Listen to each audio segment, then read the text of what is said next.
సొంత తమ్ముడే తన అన్న వదినపై నిందలు వేస్తాడు. నిజానికి తన అన్న వదిన ఏ తప్పు చేసి ఉండరు. కానీ ఊరిలోని సర్పంచ్ గారిని పిలిచి తన అన్న వదినను ఊరు నుండే బహిష్కరించేలా చేస్తాడు.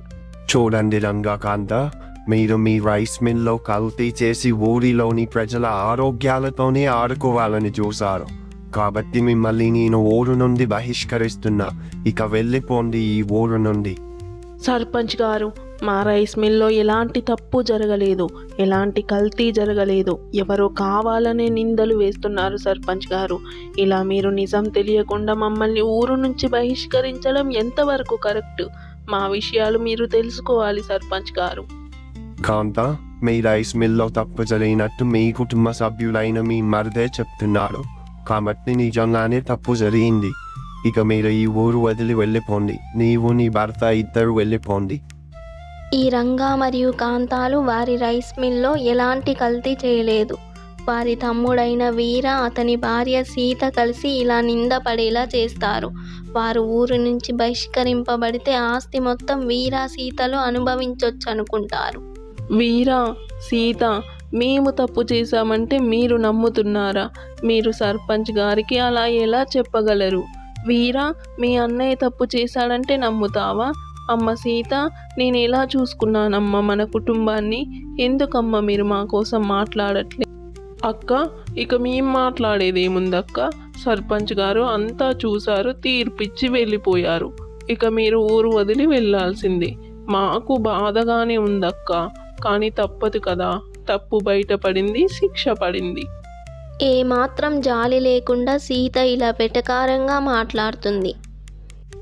ఇక చేసేదేం లేక సర్పంచ్ ఇచ్చిన శిక్షని గౌరవిస్తారు రంగా, కాంతాలు. ఖాళీ చేతులతో వారి కూతుర్ని తీసుకొని ఊరు వదిలి వెళ్ళిపోతారు. వారు వెళ్ళడం చూస్తూ వీరా, సీతలు సంతోషంతో నవ్వుకుంటారు. ఇక ఆస్తి మొత్తం వారికే చెందుతుందని సంతోషిస్తారు. ఆ కుటుంబానికి ఎక్కడికి వెళ్ళాలో తెలియదు. అలా నడుస్తూ నడుస్తూ దట్టమైన అడవి గల కొండ ప్రాంతానికి వెళ్తారు. కాంత, ఇక నేను నడవలేను, చాలా అలసిపోయాను. ఎంత దూరం వచ్చామో తెలియదు. పెద్ద కొండలెక్కి వచ్చాము. అసలు ఇప్పుడు మన పరిస్థితి ఏంటండి? ఎటు వెళ్ళాలండి? మన కూతురు చిన్న కూతురు, తనని తీసుకొని ఎక్కడ ఉండాలండి? చెయ్యని తప్పుకి ఇంత పెద్ద శిక్షణ ఎందుకండి? మనకే ఇలా జరుగుతుంది. సర్పంచ్ గారు వేసిన శిక్షలో తప్పు లేదు, కానీ నా సొంత తమ్ముడు వీర, వాడిని ఎంత ప్రేమగా చూశాను. ఈరోజు వాడే నా కుటుంబాన్ని రోడ్డున పడేశాడు. ఇది తలుచుకుంటే నా గుండె తరుక్కుపోతుంది కాంత. ఇక వదిలేయండి. మన శ్వేత ముందు ఇలాంటి విషయాలు ఎందుకు మాట్లాడుకోవడం? ప్రస్తుతానికి మన పరిస్థితి ఏంటో ఆలోచించండి. మనం ఎలా బ్రతకాలి? ఇక్కడికి వెళ్ళాలి. అమ్మా, మన ఇంటికి పోదామమ్మా. నాకు చాలా ఆకలిస్తుంది. ఇక్కడ ఎలా ఉంటారమ్మా? మొత్తం చెట్లు, పాములు, పురుగులు అన్నీ కనిపిస్తున్నాయి నాకు. అమ్మ శ్వేత, మనకే ఇల్లు లేదమ్మా. ప్రస్తుతానికి ఎలాగో అలా బ్రతకాలి. ఇలా కొండల నుంచి దూరం వెళ్తే ఏదో ఒక గ్రామం వస్తుంది, అక్కడికి వెళ్ళి ఉండాలమ్మా. అవును శ్వేత, కొన్నాళ్ళు నువ్వు కూడా సర్దుకోవాలమ్మా. మునుపటిలా లేదు మన జీవితం. ఏది అడిగితే అది రాదమ్మా. సరే, నీకు ఆకలేస్తుందన్నావు కదా, ఇక్కడ చుట్టుపక్కల చేప పిల్లలు అలాంటివి ఏమైనా ఉంటే చూద్దాం. అదే సమయంలో ఆ ప్రాంతంలోని కొలనులో చేప పిల్లలు ఈదుతూ కనిపిస్తాయి. రంగా వాటిని చూసి శ్వేత కోసం పట్టాలనుకుంటాడు. దాని ద్వారా ఆ రోజుకి వారి ఆహారం దొరికిందని సంతోషిస్తారు. రంగా ఒడ్డుకి వచ్చిన చేపలని పట్టడం ప్రారంభిస్తాడు. అది చూస్తూ తన కూతురు శ్వేత సంతోషంతో చప్పట్లు కొడుతుంది. అలా రంగా కొన్ని చేపలు పట్టాడు. ఇదిగో ఈ చేపలు చాలు కదా కాంత, నాకు అంతగా ఏమీ ఆకలి లేదు. మన శ్వేత కడుపు నిండితే చాలు. ప్రస్తుతానికి వీటితో ఆపేద్దాం. ఎక్కువగా పట్టి వృధా చేయడం ఎందుకు? పాపం కదా.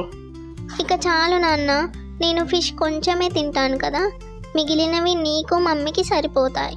ఇంకా ఎక్కువగా పట్టొద్దు నాన్న, పాపం కదా అవి. సరే తల్లి, నేను వీటిని మంట వేసి బాగా కాల్చుతాను. అప్పుడు తినడానికి రుచిగా ఉంటాయి. రంగా ఆ చేపలని మంటలో ఎర్రగా రుచికరంగా కాలుస్తూ ఉంటాడు. కాంత మాత్రం తన మనసులో బాధపడుతూ ఉంటుంది. ఇలా ఉండాల్సిన తన కుటుంబం ఎలా అయిపోయిందని బాధపడుతుంది. అలా కాల్చిన చేపలను ముందు పెట్టుకొని తినడానికి సిద్ధమవుతారు. మీరు శ్వేత కలిసి తినేయండి, నాకేమీ వద్దు. మనసంతా బాధగా ఉంది, అస్సలు ఆకలి లేదండి. ఇక నేను తినను, పాడైపోతాయేమో, మీరే తినేయండి.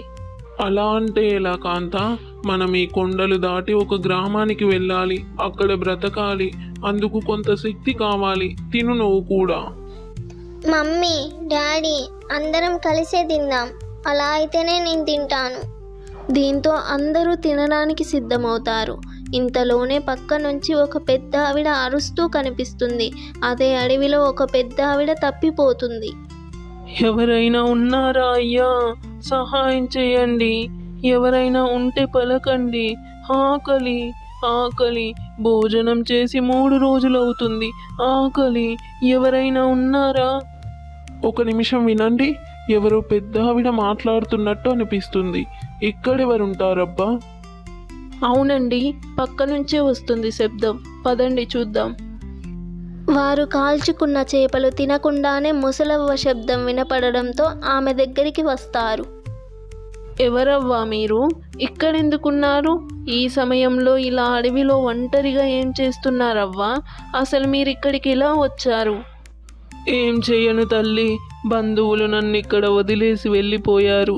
3 రోజులవుతుంది భోజనం చేసి. చాలా ఆకలిగా ఉంది. అవ్వ అలా అడగగానే శ్వేత ఏమీ ఆలోచించకుండా తన వద్ద ఉన్న అన్ని కాల్చిన చేపలు అవ్వకే ఇచ్చేస్తుంది. బామ్మ, నా వద్ద ఉన్న ఈ చేపలు తినండి. నాకేమీ ఆకలిగా లేదు. మీరే తినండి మొత్తం. చూడడానికి చిన్న వయసే కానీ ఎంత గొప్ప హృదయం తల్లి నీది. 100 ఏళ్ళు చల్లగా బ్రతుకుతావు తల్లి నువ్వు. శ్వేత ఇచ్చిన చేపలను బామ్మ చాలా ఇష్టంతో తింటుంది. వారు తిననప్పటికీ బామ్మ తినడం చూసి వారు చాలా ఆనందిస్తారు. బామ్మ ఇలా చేపలన్నీ పూర్తి చేస్తుంది. చాలా రుచికరంగా ఉన్నాయి చేపలు. ఇంతటి రుచి తిని ఎన్నాళ్ళైందో. చాలా సంతోషమమ్మా, మీకంతా మంచే జరుగుతుంది. మీరు ఎక్కడికి వెళ్ళాలవ్వా? మమ్మల్ని సహాయం చేయమంటారా? చెప్పండి, మీరు ఎక్కడికి వెళ్ళాలో మేము దారి చూపిస్తాము. ఏమీ వద్దు తల్లి, మీరు నాకు చాలా రుచికరమైన భోజనం పెట్టారు, అది చాలు. అందుకు నేను మీకు బహుమానం ఇస్తాను, మీరు వెళ్ళిపోండి. అప్పుడే అవ్వ తన వద్ద ఉన్న తెల్లటి తలతల మెరిసే రాయిని బయటికి తీసి పెడుతుంది. అది వారికి బహుమానంగా ఇవ్వాలనుకుంటుంది. ఇదిగో తల్లి, ఇది మీకు నా బహుమానం. మీరు పస్తులుండి నాకు భోజనం పెట్టారు. ఇలాంటి వస్తువు మీలాంటి వారి వద్దనే ఉండాలి. సమాజానికి ఎంతో ఉపయోగపడుతుంది. ఇక ఇది తీసుకొని మీరు వెళ్ళిపోండి తల్లి. అవ్వ చెప్పినట్లుగానే వారు ఆ రాయి తీసుకొని వెళ్ళిపోతారు. అలా వెళ్తూ వెళ్తూ ఉండగా కాంతాకి ఒక ఆలోచన వస్తుంది. ఆగండి, అసలు మనం ఎక్కడికి వెళ్తున్నాం? ఎందుకు వెళ్తున్నాం? ఏం తప్పు చేశామని ఊరు వదిలి వెళ్తున్నాం? మనం నిలదీయాలి కదా ఆ సర్పంచ్ గారిని, మీ తమ్ముడు వీరాని, సీతని. మనం ఎందుకు వెళ్ళాలండి? అవును, నిజమే కాంత. అసలు మనం నిజం నిరూపించుకోకుండా ఎందుకు వెళ్తున్నాం? ఊరిలో వీర ఇంకా ఎన్ని తప్పులు చేస్తాడో మనకి తెలుసా? మనం వెళ్ళిపోతే ఎటు పోతుంది ఊరు? పద కాంత, ఇప్పుడే మనం మన ఊరికి వెళ్ళి నిరూపించుకుందాం. అదే సమయంలో ఆ ఊరిలో ఉండే దీప అనే వ్యక్తి సర్పంచ్ గారి వద్దకి వస్తుంది. సర్పంచ్ గారు, నాకు తెలిసిన నిజం ఒకటి మీతో చెప్పాలి. నిజానికి రంగా ఏ తప్పు చేయలేదు. తన తమ్ముడు వీరాని రైస్ మిల్లో కల్తీ చేశాడు. అందుకు లంచం ఇవ్వడానికి నా వద్ద 1,00,000 రూపాయలు తీసుకున్నాడు. మొత్తం తప్పు వీరానే చేశాడు సర్పంచ్ గారు. ఏంటి? నేను అసలు నిజం తెలుసుకోకుండా రంగా కాంతాలకి అంత పెద్ద శిక్ష వేశానా? పద, ఇప్పుడే ఆ వీర వద్దకి పద. వీర సీతలు కలిసి చేసిన తప్పు ఒప్పుకోవడంతో ఇక సర్పంచ్ గారు ఊరి అందరి ముందు కట్టేసి కూర్చోబెడతాడు. అదే సమయానికి రంగా కాంత కూడా అక్కడికి చేరుకుంటారు. నిజానికి రంగా కాంత నిజాన్ని నిరూపించుకుందామని వెనుదిరిగి వస్తారు. నన్ను క్షమించండి రంగా కాంత, మీరు చేయని తప్పుకి కఠిన శిక్ష వేశాను. అందుకు పరిహారంగా మీ ఇద్దరిని ఉన్నత స్థాయి అధికారులుగా నియమిస్తున్నాను.